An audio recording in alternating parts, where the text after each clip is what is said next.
Sachant le bâtiment désaffecté, ça m'a toujours paru dommage qu'on n'en fasse plus rien et que finalement il a perdu sa fonction. Et c'est pour ça qu'on a eu l'idée de pouvoir faire une escape room à l'intérieur, parce que justement ça s'y prête à merveille. Bonjour Nicole Jung-Hermont. Bonjour. Vous êtes présidente de l'association du château d'eau de Suchy. On voit là derrière. Dans quel but avez-vous fondé cette association et combien de membres avez-vous? J'ai fondé cette association en 2018 dans le but de transformer le château d'eau en escape room. Combien de membres l'association compte-t-elle? Elle compte une trentaine de membres. Le château d'eau a été désaffecté en 2012 lorsque vous avez rejoint le réseau de la Montue.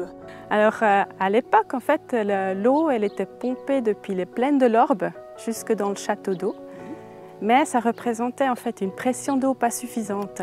Et c'est pour ça qu'ils ont finalement décidé de changer, de rejoindre ce réseau d'eau de la Montue, qui en fait sa pression maximale s'est située vers Corcelles et Sertines. Et comme ça met plus de pression aussi pour des raisons de sécurité pour les pompiers. Et donc le château d'eau a été désaffecté et puis il n'y a plus d'eau dedans du tout. Le château d'eau il se détériore en fait à deux endroits un peu à l'extérieur au niveau de son enveloppe à cause de l'influence du temps, de la météo, de la pluie, et puis aussi à l'intérieur. Et ça provient encore du temps où il était exploité. Parce que quand il y avait de l'eau dans la cuve, ça a détérioré quand même le béton. Il y a certains endroits où la ferraille du béton est à vif, visible. Et ça, à un moment donné, il faudra faire des travaux. Donc cette tour est classée en note 2 dans l'inventaire des monuments d'importance régionale. Qu'est-ce que cela signifie? Alors en fait, les monuments et sites, ils classent les monuments en trois classes. Classe 1 qui est vraiment d'importance nationale, classe 2 c'est régional, donc Romandie, canton de Vaud, puis classe 3 c'est plus au niveau villageois. Et puis il existe en fait pas tant de châteaux d'eau que ça qui ont été construits au début du XXe siècle comme celui-là et qui ont cet aspect architectural. Donc il n'y en a pas beaucoup et c'est pour ça qu'il a été classé. Et ça signifie qu'on ne peut pas en faire n'importe quoi. On ne peut par exemple pas du tout toucher à l'enveloppe extérieure, donc on ne peut pas percer des fenêtres, on ne peut pas faire des grandes transformations à l'extérieur et puis à l'intérieur non plus. On doit faire ça en concertation avec le service des monuments et sites. D'accord. Comment vous est venue l'idée d'une escape room? Mon mari et moi, nous aimons beaucoup faire des escape rooms et sachant le bâtiment désaffecté, et ça m'a toujours paru dommage qu'on n'en fasse plus rien et que finalement il a perdu sa fonction. Et c'est pour ça qu'on a eu l'idée de pouvoir faire une escape room à l'intérieur parce que justement ça s'y prête à merveille. Oui. Et ça sera sur quel thème? Alors, comme c'était un château d'eau jusqu'à présent, eh bien, le thème de départ coule un peu de source, ça va être l'eau. Évidemment, vous recherchez des fonds pour mener à bien votre projet.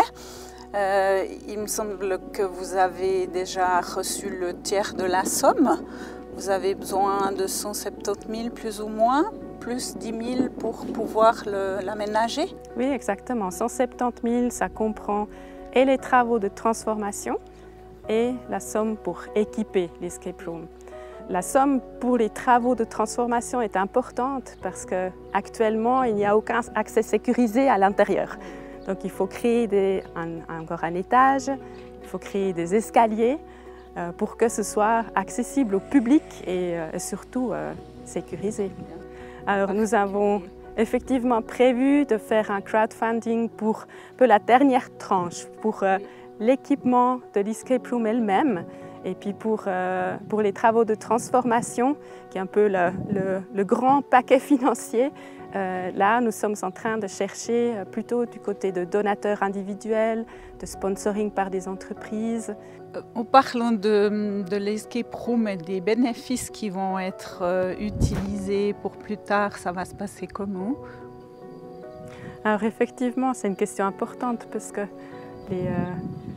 nous avons Nous avons prévu ce projet, pas forcément dans un but commercial, mais pour utiliser plus tard les bénéfices pour entretenir le château d'eau. Et les bénéfices restants seront investis dans des projets solidaires dans la région. Et puis une chose qui est importante de souligner, c'est que vous avez des visiteurs dans cette tour d'eau. Oui, effectivement. Il y a des faucons qui nichent dans le toit, effectivement. Et puis de l'autre côté, il y a un hibou qui niche. Donc important puisse quand même rester. Oui, absolument. Donc nous n'allons en fait pas du tout toucher au toit pendant les travaux. Et puis des solutions de repli pour ces oiseaux est déjà prévue, a été discutée avec des organisations de protection.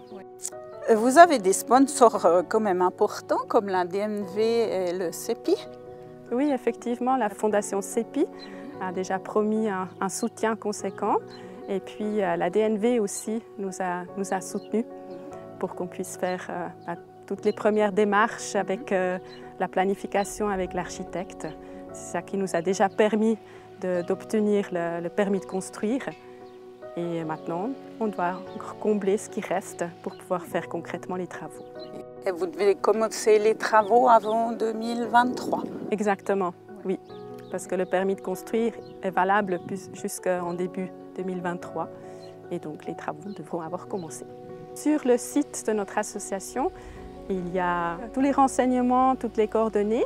Et puis ils peuvent contacter un des membres du comité pour avoir plus de renseignements. Vous projetez également de faire venir des jeunes de la région comme maîtres de jeu? Oui, une fois que l'escape room sera aménagée, quand elle va commencer à fonctionner, et il faudra effectivement un maître de jeu qui va accompagner les groupes de joueurs. Et nous avons effectivement réfléchi à ça, et puis ça pourrait par exemple être un job d'étudiant ou pour quelqu'un qui démarre dans la vie active. Alors évidemment que cette activité sera sous l'œil inquisiteur de caméra. Donc les personnes qui sont intéressées auront 1 heure pour trouver des énigmes pour sortir de l'escape room. Exactement.